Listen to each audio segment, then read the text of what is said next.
Welcome to this edition of Policy Connections. Today we have Senator Jim Rice from Caldwell, District 10. Thank you for being here today. And what we'd like to talk about are a couple of different issues. One, let's talk about the philosophy. You came into the legislature with a pretty substantial philosophy on economic policy and taxation. Tell us a little bit about your philosophy as it guides you throughout this entire legislative process.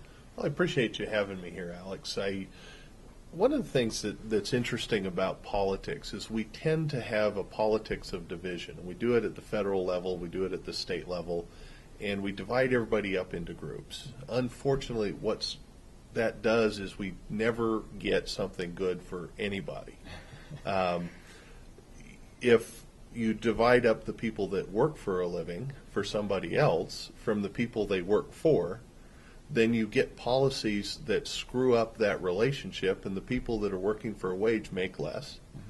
There are less jobs for them. If you divide up the business interest from everybody else, you get at the same problems because you don't have you're not doing education that helps provide a sound workforce.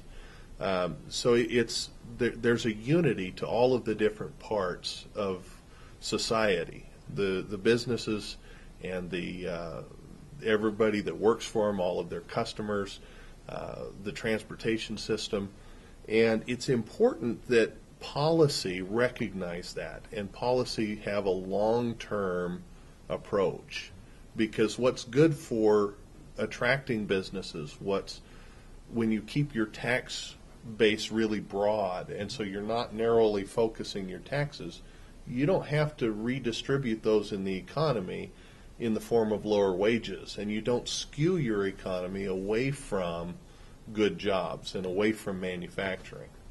Well, let's talk about one of those policies. Obviously, one of the more substantial issues that's currently dominating the legislative process is the personal property tax elimination debate, and I know that you've been a large proponent of eliminating that tax. Tell us a little bit about your philosophy and how you arrived at that particular point with this tax.